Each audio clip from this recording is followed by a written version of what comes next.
All right, so we've refused to pay retail. We visited the Wall Street Journal phone plan graphic display so we can see what a one line phone, so maybe you're a single person or maybe you're just buying a phone for yourself separately from a spouse or from other family members. That's fine. This is a great way to see that based on unlimited voice and unlimited messaging and heavy data usage, you can pay anywhere between $70 and $150 a month. Okay, that's $2,300 over the next 2 years, up to $3,800 over the next 2 years. That's assuming no over the limit fees, no late charges for forgetting to pay it on the 19th when it's due on the 19th, you pay it on the 20th, etc. It's assuming no weirdness, no changes in your plan, no changes in your device that dictate a change in plan, etc. So let's take a look what happens if we change our selection from one line to multiple lines. We've just reduced the number of options we have. The graphic, this Wall Street Journal graphic display won't let you determine unlimited minutes versus non-limited minutes. You can say how many wireless phones you need. So let's say it's just you and your spouse that need a phone. Let's say that you have phones that you really don't use the data on it. Okay, so we've cut it down to 80 to 130 for you both. Okay, so that's nice.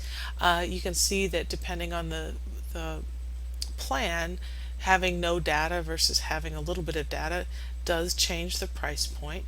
So let's come back up here. Let's take a look at maybe one of you uses your phone a lot for work and is reimbursed for the phone usage. Okay, that just changed your price points. Let's say that one of you uses your phone light, just kind of Google, Siri, that kind of stuff.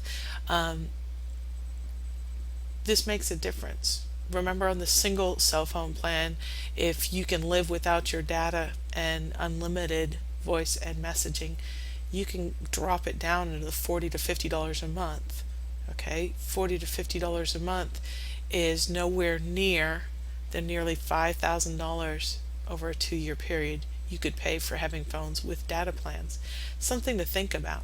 Now let's say that you have a family and you have let's say 3 teenagers. Okay, maybe one of them's out of the house at college or something and so isn't using as much data, but then you've got a teenager that's into gaming, you've got another teenager that lights up the online apps and things like that. You and your spouse both use a lot of data.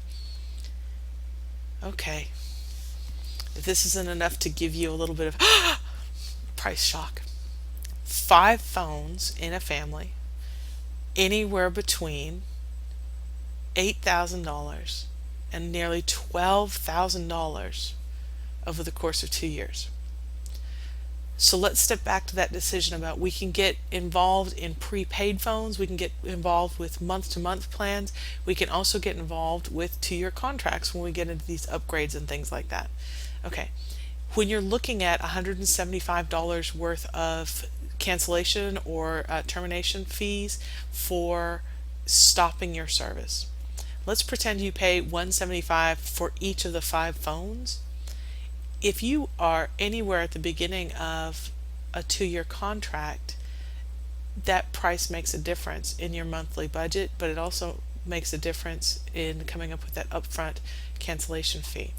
Choose wisely.